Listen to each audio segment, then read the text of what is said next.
একে তো নিরামিষ, তারপর আবার শুধু যদি আলু পটলের সবজি হয় তাহলে তো মুখ বেজার হবেই। এই জন্য আলু পটলের সাথে কয়েক টুকরো পনির মিশিয়ে দুর্দান্ত স্বাদের নিরামিষ তরকারিটি অনায়াসেই বানানো হয়ে যাবে এত সহজ পদ্ধতিতে আর এত কম উপকরণ দিয়ে যে না দেখলে বিশ্বাসই করতে পারবেন না। বন্ধুরা, আমি মিনতি পাল আজ আবার নিয়ে চলে এসেছি খুব মজাদার দুর্দান্ত স্বাদের একটা সম্পূর্ণ নিরামিষ পদ,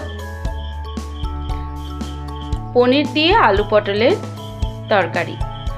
এত কম সময়ে এত সহজে তৈরি হয়ে যায় যে আপনারা না দেখলে বিশ্বাস করতে পারবেন না। তাই স্কিপ না করে ভিডিওটি পুরোটা দেখবেন। আর এই রান্নাটাই তো নতুন রাঁধুনিদের খুবই সহায়ক হবে, এমনকি ব্যাচেলাররাও অনায়াসে এটা বানিয়ে খেতে পারবেন। এর জন্য পনিরের টুকরো নিয়ে নিয়েছি, এটাকে আমি একটু চৌকো করে ছোট ছোট করে কেটে নেব। আর এদিকে পটলটা এরকম ছাড়িয়ে ধুয়ে একটা পাত্রের মধ্যে উঠিয়ে রেখেছি। কয়েকটা কাঁচা লঙ্কা নিয়ে নিয়েছি। বেশি মশলাপাতি দেখাবো না, কারণ বলেছি যে খুব কম উপকরণ দিয়ে এটা বানাবো। আর আলুগুলো আমি কিন্তু সামান্য পরিমাণ নুন দিয়ে জলের মধ্যে সেদ্ধ করে নিয়েছি, এতে করে তেলটা একটু কম খাওয়া হবে, একটু কম তেলে এটা বানানো হয়ে যাবে, যাতে করে এই সবজিটা খুব হেলদি থাকবে। কড়াতে খুব সামান্য পরিমাণ সাদা তেল দিয়ে নিয়েছি। এবার যে পনিরের ছোট ছোট টুকরো করে রেখেছি সেগুলো ভেজে নিচ্ছি। হালকা একটুখানি ভেজে নেব, শ্যালো ফ্রাই করে নেব। হালকা একটু গায়ে স্পট চলে এলে ওটাকে আমি কড়াই থেকে তুলে নিচ্ছি এই ঝাঁঝরির সাহায্যে। একটু তেল ছেড়ে ছেড়ে তুলে নিচ্ছি, বাটিতে উঠিয়ে রাখছি।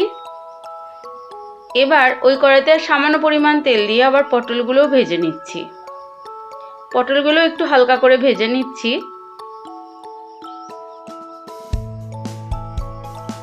খুব সহজ সিম্পল রান্না, যারা কম মশলা খেতে পছন্দ করেন তাদের আশা করি এই রেসিপিটা খুবই ভালো লাগবে। এই জন্যই আমি আপনাদের সামনে এই রেসিপিটা নিয়ে এসেছি। আমি এইভাবে বানিয়ে খাই অল্প তেল মশলা দিয়ে, তাই ভাবলাম আপনাদের সাথেও শেয়ার করি। এবার পটলটাও নাড়িয়ে চাড়িয়ে সামান্য পরিমাণ হলুদ গুঁড়ো দিয়ে দিচ্ছি, খুব সামান্য পরিমাণ দেব। দিয়ে আবারও একটু নাড়িয়ে চাড়িয়ে একটুখানি দাগ চলে আসলে ওটাও তেল থেকে তুলে পনিরের পাশে রেখে নিলাম। বাকি তেলে তেজপাতা দুটো তিনটে ছোট এলাচ মুখ ফাটিয়ে আর কিছুটা 5 ফোড়ন, শুকনো লঙ্কা, তেজপাতা দিয়ে ভাজার পর একটু গ্রেট করা আদা দিয়ে দিয়েছি।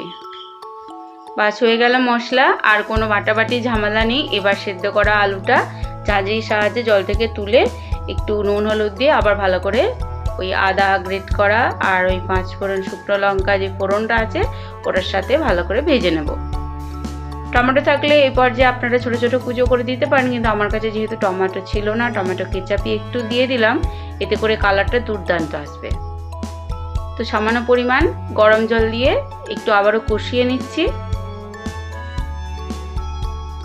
তো আর একটু জল দিয়ে দিয়েছি, গরম জল অবশ্যই দিতে হবে। দিয়ে সামান্য পরিমাণ চিনি, আবারও একটুখানি নুন দিলাম, দিয়ে ফুটতে দিয়েছি।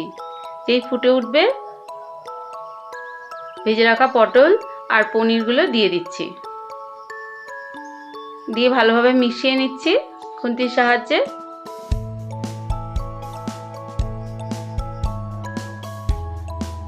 খুবই অবাক লাগবে দেখে, কিন্তু এত কম মশলায় এত সুস্বাদু হয় না, বানিয়ে খেলে বুঝতে পারবেন না। আর এদিকে অন্য একটা কড়াতে আমি জিরে, ধনে, 2টো এলাচ আর একটা শুকনো লঙ্কা একটু শুকনো খোলায় ভেজে নিয়েছি, একটা পাত্রে উঠিয়ে নিলাম। এটা শিলনোড়াতে গুঁড়ো করতে পারেন, এমনকি বেলন চাকি যেটা দিয়ে রুটি বেলা হয়, চাকতি বেলনাতে করে নেওয়া যায়, হামালদিস্তাতে কুটে নেওয়া হবে, আবার মিক্সিতে গুঁড়ো করে নেওয়া হবে। খুব মিহি পেস্ট করার দরকার নেই, একটু হালকা মানে জাস্ট গুঁড়ো করে নিলেই হবে।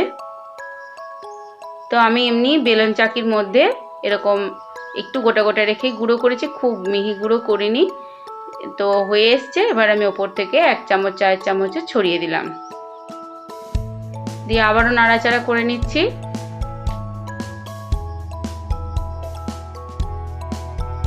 আলু যেহেতু সেদ্ধ করে নিয়েছি খুব তাড়াতাড়ি হয়ে যাবে, তো 80% কুক হয়ে গিয়েছিল, আবার ফোটানোর সঙ্গে সঙ্গে এটা হয়ে গেছে।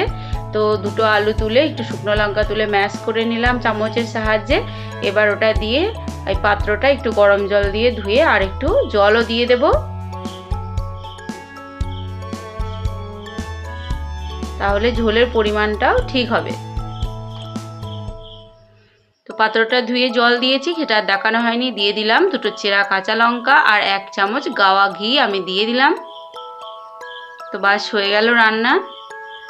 তো এত কম মশলায় এত দুর্দান্ত স্বাদের একটা সম্পূর্ণ নিরামিষ তরকারি রান্না করা হয়ে যাবে, এটা আপনারা না বানিয়ে খেলে বুঝতে পারবেন না। অবশ্যই একবার বানিয়ে খাওয়ার অনুরোধ রইল। আর যারা খেয়েছেন তারা তো জানেনই এর স্বাদ, আর যারা খাননি তারা এইভাবে একবার বানিয়ে খেয়ে দেখুন, আশা করি খুবই ভালো লাগবে। তো নামিয়ে নিয়েছি, দেখুন কতটা লোভনীয় দেখতে হয়েছে আর খেতেও হয়েছিল খুব দুর্দান্ত। তো আপনাদের কেমন লাগলো ভিডিওটি অবশ্যই কমেন্ট করে জানাবেন, পাশে থাকার অনুরোধ জানাচ্ছি। অবশ্যই একটা লাইক দেবেন এখনো পর্যন্ত যারা লাইক দেননি।